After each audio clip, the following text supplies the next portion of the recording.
علیکم۔ اگر آپ بہت سور ہے تو 1 مئی سے 7 مئی 2026 کا یہ ہفتہ آپ کی زندگی میں ایک ایسی خاموشی تبدیلی لے کر آ رہا ہے جو باہر سے نظر نہیں آئے گی لیکن اندر سے سب کچھ بدل دے گی۔ مسئلہ یہ نہیں کہ کیا ہونے والا ہے، مسئلہ یہ ہے کہ جو کچھ پہلے سے آپ کی زندگی میں چل رہا تھا وہ اب اپنی اصل شکل دکھانے والا ہے۔ کچھ لوگ اس ہفتے ایک ایسی سچائی سے ٹکرا سکتے ہیں جسے وہ عرصے سے محسوس تو کر رہے تھے مگر ماننے کے لیے تیار نہیں تھے، اور یہی وہ لمحہ ہوگا جب کائنات آپ سے کہے گی کہ اب تمہیں جاگنا ہوگا۔ کیا آپ واقعی تیار ہیں اس حقیقت کے لیے جو آپ کی سکون اور آپ کے فیصلوں دونوں کو ہلا سکے، یا آپ اب بھی اسی خاموشی میں رہنا چاہتے ہیں جہاں سب کچھ ٹھیک نظر آتا ہے مگر اندر سے ٹوٹ رہا ہوتا ہے؟ ذرا رکیں، کیونکہ اس ہفتے بُجھ سور کے لیے سب سے بڑا امتحان بیرونی دنیا نہیں بلکہ اندر کی دنیا ہے۔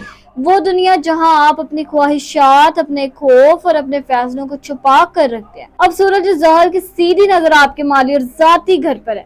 یہ وہ مقام ہے جہاں آپ کی محنت کا اصل حساب شروع ہوتا ہے۔ کچھ لوگوں کے لیے یہ وقت محنت کا پھل لائے گا لیکن کچھ کے لیے یہ وقت یہ دکھائے گا کہ کہاں کہاں لاپرواہی ہوئی۔ اب بات کرتے ہیں جذبات کی۔ چاند کی حرکت آپ کے دل کے گھر میں ہلچل پیدا کر رہی ہے۔ پرانی یادیں واپس آ سکتی ہیں، کوئی پرانا تعلق ذہن میں بار بار آ سکتا ہے، یا کوئی ایسا شخص جس سے آپ نے خود کو دور کر لیا تھا وہ دوبارہ آپ کے احساسات کو ہلا سکتا ہے۔ اور سوال یہ ہوگا کہ آپ واقعی آگے بڑھ چکے ہیں یا صرف خود کو سمجھا رہے ہیں کہ سب ختم ہو چکا ہے؟ کیا آپ نے کبھی محسوس کیا ہے کہ کچھ لوگ دل سے نہیں نکلتے چاہے زندگی کتنی ہی آگے کیوں نہ بڑھ رہی ہو؟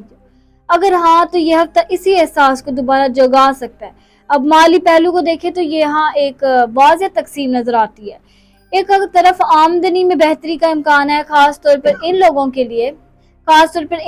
لیے جو صبر کے ساتھ مسلسل محنت کر رہے تھے، لیکن دوسری طرف غیر متوقع خرچ یا تاخیر کا بھی امکان ہے، خاص طور پر وہ لوگ جو جذبات میں آ کر فیصلے کرتے ہیں یا بغیر سوچے سمجھے سرمایہ کاری کر لیتے ہیں۔ ان کے لیے یہ وقت آزمائش کا ہے۔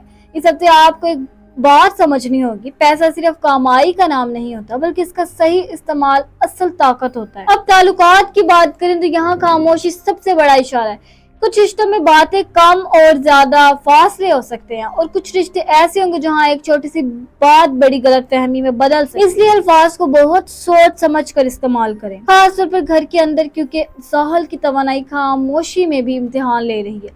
اب ایک چھپا ہوا پہلو بھی ہے جو بہت کم لوگ دیکھ پا رہے ہیں، اور وہ یہ ہے کہ آپ کے اندر برداشت کی سطح بدل رہی ہے۔ آپ اب پہلے جیسے نہیں رہے ہیں، آپ زیادہ سمجھدار ہو رہے ہیں لیکن ساتھ ہی ساتھ زیادہ حساس بھی، اور یہی حساسیت اگر قابو میں نہ ہو تو آپ کے فیصلوں کو متاثر کر سکتی ہے۔ اب سوال یہ ہے کہ آپ کیا کریں۔ سب سے پہلے اس ہفتے کسی بھی بڑے فیصلے میں جلد بازی نہ کریں۔ دوسرا، پرانی باتوں کو دوبارہ کھولنے سے گریز کریں۔ تیسرا، اپنے اخراجات پر نظر رکھیں، خاص طور پر غیر ضروری خریداری سے بچیں۔ اب 2 دنوں کی بات کریں تو منگل اور جمعرات جذباتی طور پر حساس دن ہوں گے۔ ان دنوں میں کسی بھی بحث یا اہم گفتگو سے بچنا بہتر ہوگا، کیونکہ ان دنوں چاند کی کیفیت آپ کے رد عمل کو بڑھا سکتی ہے اور بات بگڑ سکتی ہے۔ اب امید اور خوف دونوں ساتھ چل رہے ہیں۔ ایک طرف چیلنج ہے تو دوسری طرف موقع بھی موجود ہے، لیکن اصل فرق آپ کے صبر اور آپ کے رویے کا ہے۔ اگر آپ نے اس ہفتے خود کو سنبھال لیا تو یہی وقت آپ کے لیے ایک نئے آغاز کا دروازہ کھول سکتا ہے، اور اگر آپ نے جذبات میں آ کر فیصلے کیے تو یہی وقت آپ کو سکھا بھی سکتا ہے اور روک بھی سکتا ہے۔ آخر میں یہ بات یاد رکھیں کہ آپ اکیلے نہیں ہیں۔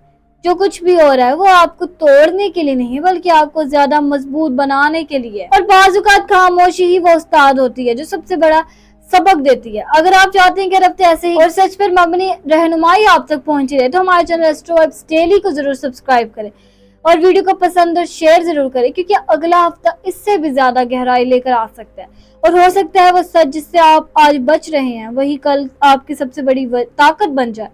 اور مجھے دیجیے اجازت، میں ملتی ہوں آپ سے اگلی ویڈیو میں، تب تک اپنے ستاروں کی دنیا میں روشنی کرنے کے اللہ